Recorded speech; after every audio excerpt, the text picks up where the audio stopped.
Number 15 barricade. तो barricade सबसे powerful Decepticons में से एक है और ये ट्रांसफॉर्मर्स के उन शुरुआती मेंबर्स में से एक है जो कि सबसे पहले अर्थ पर आए थे और इस बारे में हमें ट्रांसफॉर्मर्स की पहली मूवी में दिखाया गया था। बैरीगेट एक ब्लैक कलर का ट्रांसफॉर्मर है जो कि बहुत ही ज्यादा बड़ा, पावरफुल और डेंजरस भी है और जब इसका सामना बम्बल बी से होता है तब ये बम्बल बी के ऊपर बहुत ज्यादा भारी भी पड़ता है। लेकिन आखिरकार उस फाइट के अंदर बम्बल बी की जीत होती है और बैरीगेट को वहां से जाना पड़ता है। लेकिन बैरीगेट बहुत ज्यादा पावरफुल है और अगर बात की जाए बैरीगेट के वेपन्स की तो इसके पास कई तरह के पावरफुल वेपन्स हैं, जैसे कि laser gun, heat scanner, Cybertronian gun, mace, frenzy eject और मशीन गन भी।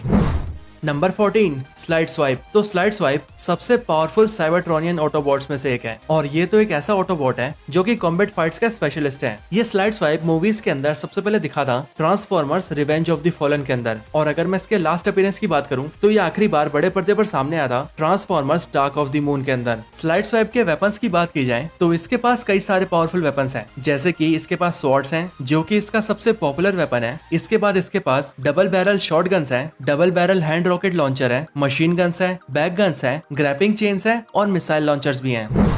Number 13 jet fire. तो जेट फायर मूवीज के अंदर सबसे पहले सामने आया था transformers revenge of the fallen के अंदर और लाइव एक्शन मूवीज में इस मूवी के बाद जेट फायर का कहीं भी रोल नहीं दिखाया गया है। जेट फायर एक एंशिएंट ऑटोबॉट है, यानी कि इसकी उम्र बहुत ज्यादा है और अभी से बहुत साल पहले ये दा फॉलन का सर्वेंट हुआ करता था। बट आगे चलकर जब उसे पता चला कि दा फॉलन कितनी बड़ी डिस्ट्रक्शन लाने वाला है, तब ये जानने के बाद उसने डिसेप्टिकॉन्स का साथ छोड़कर ऑटोबॉट्स का साथ देने का डिसाइड किया और फिर ये उनका नया साथी बन गया और फिर उसके बाद से ही दा फॉलन और डिसेप्टिकॉन्स जेट फायर के सबसे बड़े दुश्मन बन गए। जेट फायर का नाम भी पावरफुल ट्रांसफॉर्मर्स की लिस्ट में आता है और अगर बात करें इसकी एबिलिटीज और वेपन्स की तो एबिलिटीज के नाम पर इसके पास है स्पेस ब्रिज फॉर्मेशन और वेपन्स में ये यूज करता है एक powerful axe, heavy laser machine guns, shell cannons और मिसाइल्स।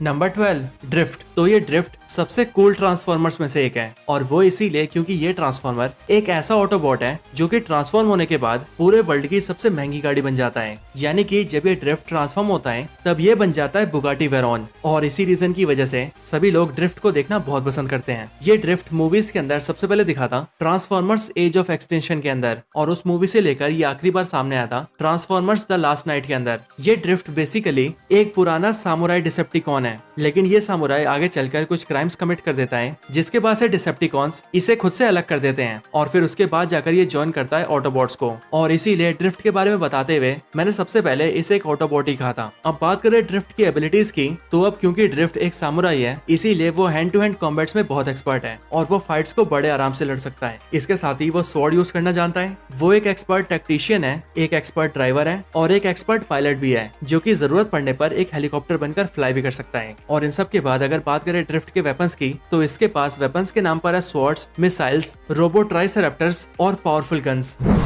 Number 11 shockwave. तो लाइव एक्शन मूवीज के अंदर शॉकवेव सबसे पहले सामने आया था transformers dark of the moon के अंदर और इसे हम सब ने आखिरी बार देखा था बम्बल बी मूवी के अंदर। शॉकवेव एक पावरफुल डिसेप्टिकॉन है जो कि वैसे तो एक साइंटिस्ट है, लेकिन इसके अंदर इतनी सारी शक्तियां हैं कि ये अपनी पावर्स के दम पर मेगाट्रॉन तक से फाइट कर सकता है। शॉकवेव लिटरली एक किलिंग मशीन है और वो इसीलिए क्योंकि इसने अब तक बहुत सी जानें ली है और इसी वजह से इसकी पॉपुलैरिटी भी काफी ज्यादा है। शॉकवेव साइज में भी काफी बड़ा है और जब ये अपनी बॉडी को ट्रांसफॉर्म करता है तब ये किसी कार में नहीं बल्कि एक बड़े से टैंक में ट्रांसफॉर्म होता है। और इसके बाद अगर बात की जाए शॉकवेव के वेपन्स की तो इसके प्राइम वेपन्स हैं कार्टविज cannon, sling shock, arm blades और शेल मिसाइल्स।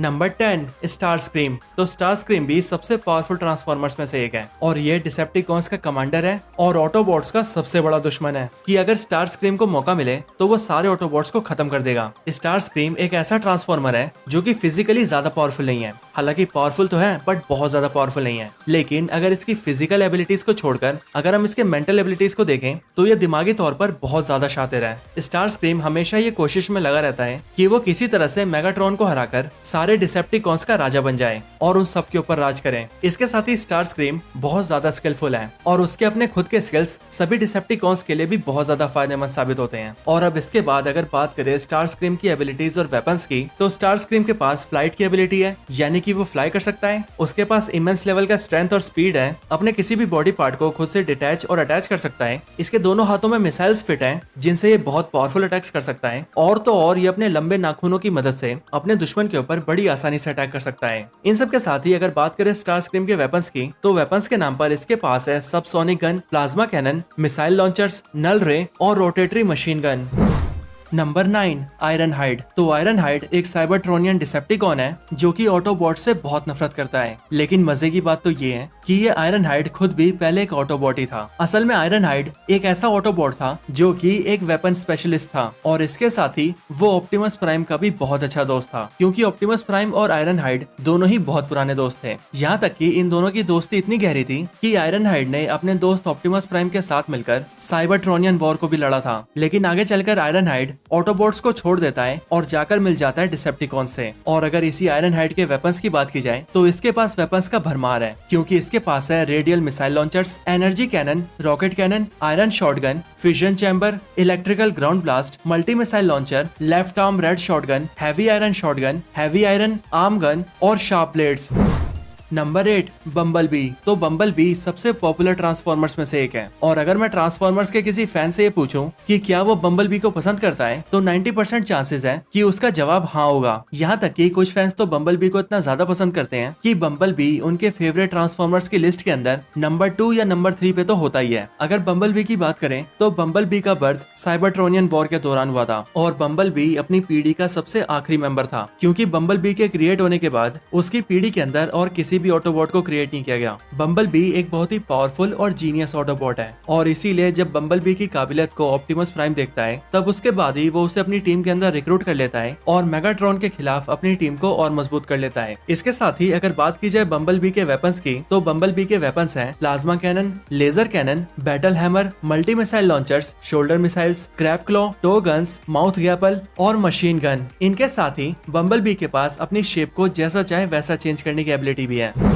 नंबर 7, ग्रिमलॉक। तो ये ग्रिमलॉक ट्रांसफॉर्मर्स की मूवीज के अंदर सबसे पहले सामने आया था ट्रांसफॉर्मर्स एज ऑफ एक्सटेंशन के अंदर। ग्रिमलॉक की बात करें तो ग्रिमलॉक एक एंशिएंट और पावरफुल वॉरियर है और ये पावरफुल वॉरियर जब अर्थ पर आता है तब उसका फॉर्म अर्थ के टेरानोसोरस जैसा होता है, वही टेरानोसोरस जो कि अर्थ पर रहने वाला एक पुराना डायनासोर है। ग्रिमलॉक डायनाबॉट्स का लीडर है और अगर बात करें इस डायनाबॉट्स के लीडर की एबिलिटीज की तो इसके पास कई सारी पावरफुल एबिलिटीज है। साथ ही साथ अपने टेरानोसोरस फॉर्म में रहते हुए ये अपनी टेल का इस्तेमाल फाइट्स के अंदर भी कर सकता है। और तो और अगर इसके वेपन्स की बात करें तो इसके वेपन्स है spike ball, spike club, fangs, tail, powerful shield और फ्लेम थ्रोअर।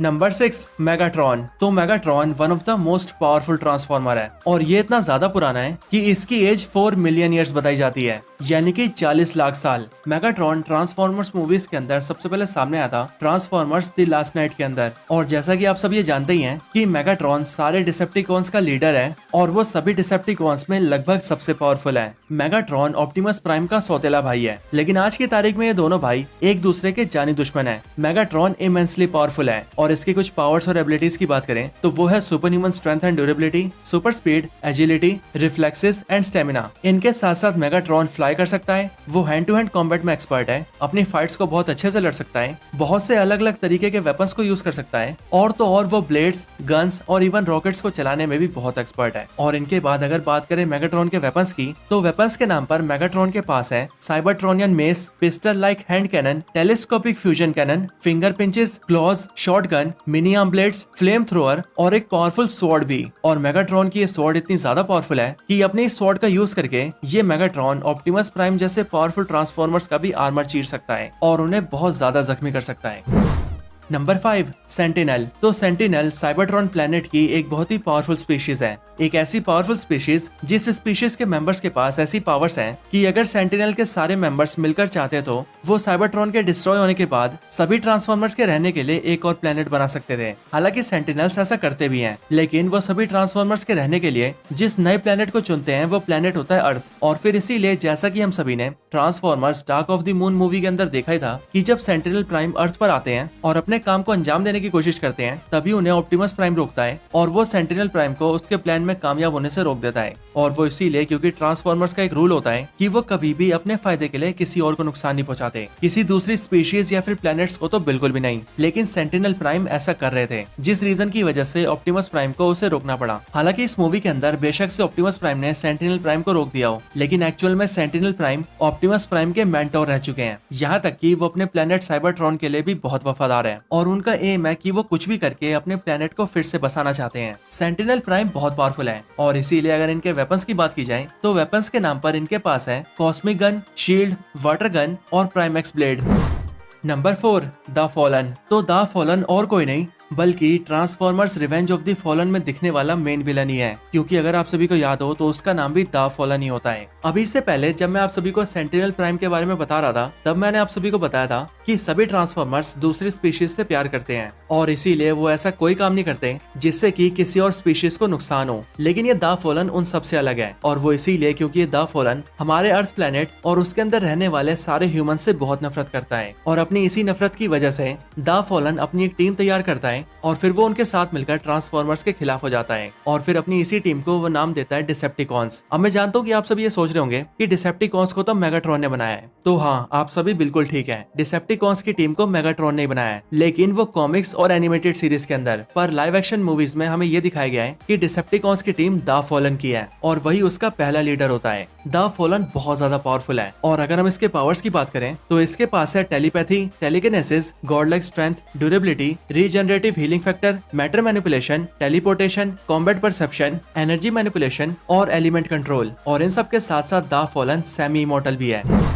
Number 3, lockdown. तो ट्रांसफॉर्मर्स की लाइव एक्शन मूवीज के अंदर लॉकडाउन सबसे पहले सामने आया था ट्रांसफॉर्मर्स एज ऑफ एक्सटेंशन के अंदर। लॉकडाउन ऑटोबॉट्स का बहुत बड़ा दुश्मन है और इसीलिए जब मूवी के अंदर उसकी एंट्री होती है तभी वो बहुत सारे ऑटोबॉट्स को खत्म कर देता है। लॉकडाउन ना सिर्फ पावरफुल है बल्कि वो पावरफुल होने के साथ साथ बहुत ज्यादा डेंजरस भी है और इसके साथ ही लॉकडाउन एक ऐसा ट्रांसफॉर्मर है जिसे एक बाउंडिएटर कहा गया है। आसान भाषा में कहूँ तो एक ऐसा इंसान जो कि पैसों के लिए कुछ भी कर सकता है और ये लॉकडाउन बिल्कुल ऐसा ही है। यहाँ तक कि मूवी के अंदर ये लॉकडाउन ही वो कैरेक्टर होता है जो कि ऑप्टिमस प्राइम को किडनैप करके उसे क्विंटेसा के पास ले जाता है ताकि क्विंटेसा ऑप्टिमस प्राइम को कंट्रोल करके उसे अपने लिए यूज कर सके। हालांकि मूवी के अंदर जब लॉकडाउन ऑप्टिमस प्राइम को पकड़ने जाता है तब उस टाइम पर वो बहुत सारे ऑटोबॉट्स को तो खत्म कर देता है, लेकिन जब इसका सामना ऑप्टिमस प्राइम से होता है तब ऑप्टिमस प्राइम लॉकडाउन को ही खत्म कर देता है। अब बात की जाए लॉकडाउन के वेपन्स की तो इसके पास है face cannons, spark extractor gun, shoulder mounted missile launchers और मेटल ग्रेनेड्स। नंबर 2, क्विंटेसा। तो क्विंटेसा मूवीज के अंदर सबसे पहले सामने आई थी ट्रांसफॉर्मर्स द लास्ट नाइट के अंदर। क्विंटेसा साइबरट्रॉन में रहती है और ये बेसिकली सारे ट्रांसफॉर्मर्स की भगवान है और ऐसा इसीलिए क्योंकि अगर क्विंटेसा चाहे तो किसी ट्रांसफॉर्मर को क्रिएट भी कर सकती है और वो उसे खत्म भी कर सकती है। यहाँ तक कि क्विंटेसा इतनी पावरफुल है कि वो किसी ट्रांसफॉर्मर को अपने कब्जे में भी कर सकती है और उससे अपनी सारी बातें मनवा सकती है। क्विंटेसा एक बहुत ही ईवल कैरेक्टर है और इसकी मोस्टली पावर्स इसकी एक जादुई छड़ी के अंदर है और जब तक क्विंटेसा की ये पावरफुल छड़ी इसके पास होती है तब तक इसे हरा पाना ऑलमोस्ट इम्पॉसिबल ही होता है। इसके बाद अगर बात करें क्विंटेसा की एबिलिटीज की तो क्विंटेसा एनर्जी प्रोजेक्शन कर सकती है, एनर्जी को चैनल कर सकती है, लेविटेशन कर सकती है, हिप्नोसिस कर सकती है, टेलीकिनेसिस कर सकती है, टेलीपैथी यूज कर सकती है, ट्रांसफिगरिंग यूज कर सकती है और तो और ये होलोग्राम्स को क्रिएट करके किसी को इल्यूजन्स भी दिखा सकती है।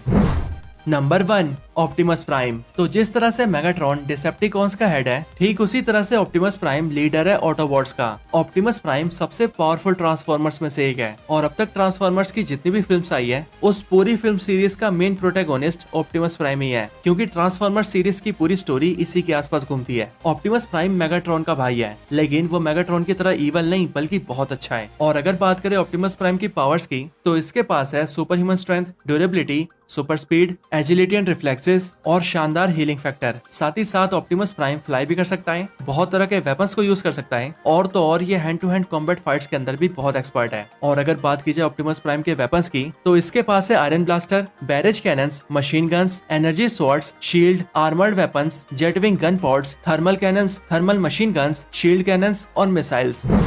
तो दोस्तों यही थी वीडियो टॉप 15 सबसे पावरफुल ट्रांसफॉर्मर्स के ऊपर। वैसे आपको हमारी ये वीडियो कैसी लगी ये आप हमें कमेंट्स में जरूर बताएं और अगर आप सभी ट्रांसफॉर्मर्स के किसी और टॉपिक के ऊपर वीडियो देखना चाहते हैं तो आप उसके बारे में भी हमें कमेंट्स में बता सकते हैं। अगर ज्यादा लोग किसी एक ही टॉपिक को कमेंट करेंगे तो हम उस टॉपिक के ऊपर वीडियो जरूर बनाएंगे। इस वीडियो को यहीं पर एंड करते हैं। वीडियो पसंद आई हो तो लाइक करें, चैनल को सब्सक्राइब नहीं किया तो अभी के भी सब्सक्राइब करें। वीडियो शेयर करना चाहते हैं तो इसे अपने दोस्तों के साथ शेयर भी जरूर करें और आप सभी इसी तरह से हंसते और मुस्कुराते रहें। बाकी मैं आप सबसे मिलता हूँ ऐसी किसी और बेहतरीन वीडियो में, तब तक के लिए गुड बाय।